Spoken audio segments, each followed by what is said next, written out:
the zero meridian is located, or the Du Mai meridian is located, or the another name called as a governing muscle is located, or the posterior mid spine points are located. But half Chun lateral to that is the Huato Jiaji points are located. 1 Chun lateral to the spine, the facet joint or the facet meridian is located. 1.5 Chun, there is the UB medial meridian is located. 2 Chun lateral. 2 Chun lateral, again there is a 2.5 Chun lateral. All the motor points are located on the paraspinal muscles. Right? Then 3 Chun lateral from the spine. There is a lateral UB meridian is located. So this meridian, midway between the medial meridian and lateral meridian, all the points are connecting to the motor points in generally.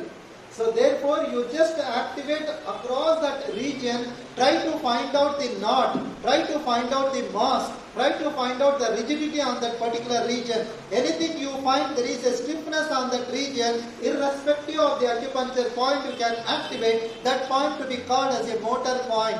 You need to puncture on that particular region, and until the patient feels the twitching sensation, then you just withdraw the needle immediately. That also quite enough to treat the patient most of the times. Then of course the long-term case, standing case, that time definitely you can use 30 minutes, and also it is recommended to give the strong manual stimulation or the EA called as the electroacupuncture to be given the stimulation. Definitely patient feel more relaxation.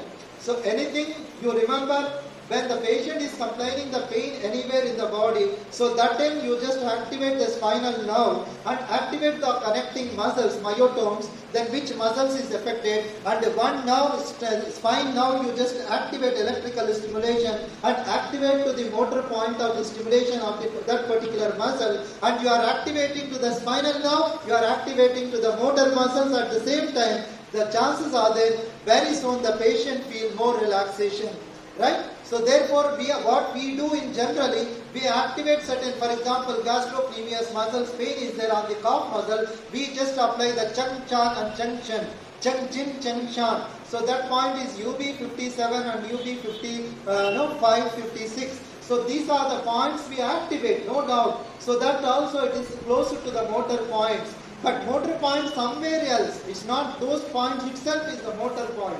But when you are treating that particular point, along with that it is recommended to use the spinal segments points also. That where is the L4, L5 is communicating to that particular region, you activate that also, you activate to the soleus muscles, you activate to the gastrocnemius muscles, you activate to the anterior tibialis muscles. So anything connected to that particular muscles you are having the pain, try to find out as per the myotome dermatome chart already we shared in the group, and also last time we have shown you that how that chart is executing. By looking chart itself you can identify which nerve is affected, that particular nerve to be activated, at the same time that particular muscles to be activated. So simultaneously you can activate, otherwise two therapists, one is activating to the spinal nerve, one therapist, the other therapist activate to the, at the same time to the muscular system. So bilaterally you can activating at a time, definitely patient feel more relaxation than the normal needling. Acupuncture points you activate, you have the another option today onwards to activate to the spinal segmental pathways as well, to treat for the myotomes, to treat for the sclerotome, to treat for the enterotome, to treat for the syndicome. Definitely you have the great chances and ultimately patient will be benefited here. Now the multifidus muscles extend the spine, rotates the spine to opposite side. Now you just look at about this is a beautiful information I am giving you, and I'll try to wind up now till it is 6 o'clock and people wanted to go as well. But later I'll tell you some more motor points for the next time if the chances are there.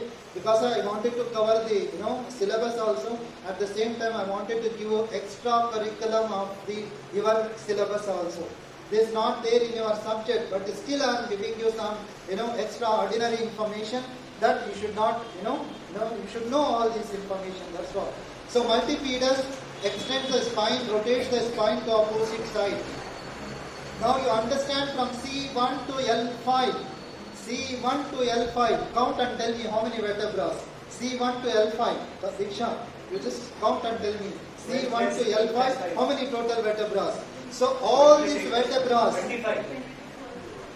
You just count until Okay, I you don't. count now. You count now. Right, multifidus muscles extends the spine from here. Multifidus is nothing but is the deepest muscles of the spine called as a multifidus muscles. So there you need to activate C1 to L5. Right? So these points to be activated. That means you understand half tune lateral from C1 to L5. All the Uvato GRG and also neck B points also included here. So the problem, anything connected to the cervical spondylosis or scoliosis, list the, what we call as a kyphosis or lordosis, anything connected to the spine problem, the spine gets the deviation, right? In that condition, to bring back to the spine to the normal position, the people who are suffering for the CP child, cerebral palsy child, for those conditions also you can activate all the spine points to regulate the overall spine. When the spine get alignment is very precisely normal, all the dermatome, myotome, sclerotome also will become normal. Thank you very much, and I would like to wind up the section right